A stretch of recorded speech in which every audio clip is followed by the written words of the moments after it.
Andai kan tidak ada orang Islam yang cakap politik, terutama yang soleh-soleh. Kemudian negara bikin aturan ala mereka. Sholat dianggap larangan, pengajian dengan larangan, juga repot. Makanya mulai dulu kiai-kiai itu ya politik, karena nggak ingin negara ini diatur oleh orang yang anti sholat, anti agama. Karena kalau negara terserah yang sedang jabat, kemudian yang jabat tidak soleh, bisa nganggap maksiat-maksiat tidak ilegal, yang pengajian justru ilegal. Nah, di sini kenapa banyak orang-orang soleh dulu ya rata-rata ya berpolitik mulai sebelum kemerdekaan sampai setelah kemerdekaan. Jadi itu ada filosofinya.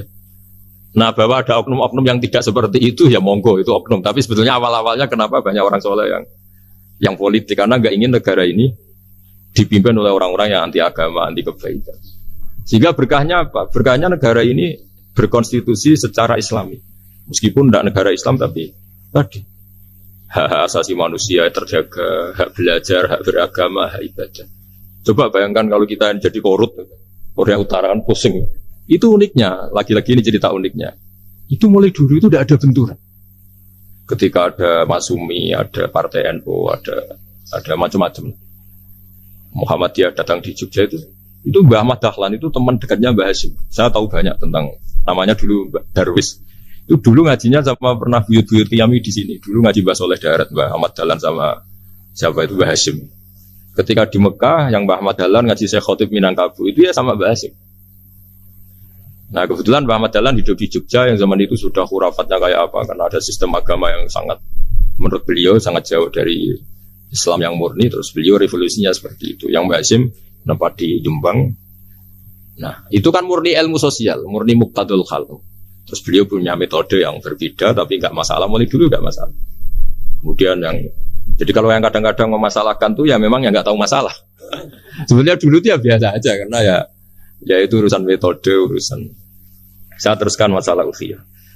Jadi yang diceritakan Nabi Ibrahim tadi bahwa benci seseorang kita atas namakan maksiat itu tidak segampang itu, karena jangan-jangan kebetulan yang maksiat itu keluarga kita. Apakah kita punya kebencian yang sama saat yang maksiat itu keluarga kita, atasan kita, teman kita?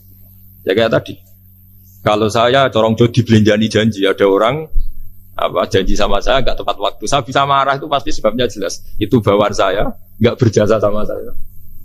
Kalau kata dokter Klik nggak cantik. Intinya Nabi Ibrahim itu coba kalau yang maksiat itu anak kamu berharap saya ngasih tobat kan? Bukan langsung tak habisin kan? Intinya Allah ingin bilang ke Nabi Ibrahim, andai kan yang maksiat itu anak kamu, ingin saya menghabisi apa tak kasih tobat? Ya kasih tobat ya. Ya seperti itu saya yang bikin. Maka di Al-Azhar sana, kalau cerita orang-orang alim itu masyhur. Ada tempat maksiat mau dihabisin sama orang-orang yang sangat keras.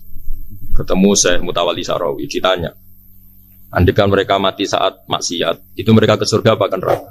Ya ke neraka. Ditanya sama Syekh Mutawalli, kalau mereka ke neraka, akan ada dzalika muradan Nabi? Apa seperti itu yang digedaki Nabi, umatnya mati terus masuk neraka karena belum tobat? Tidak, Nabi inginnya mereka tobat dulu. Ya sudah, jangan dihabisin. Kamu berproses ikut mentobatkan mereka. Kebetulan ini mau mendengar. Jadi kita lunak, kita baik itu ya semuanya ingin Allah mengakui maksiat itu satu kebaikan, itu yang bahaya.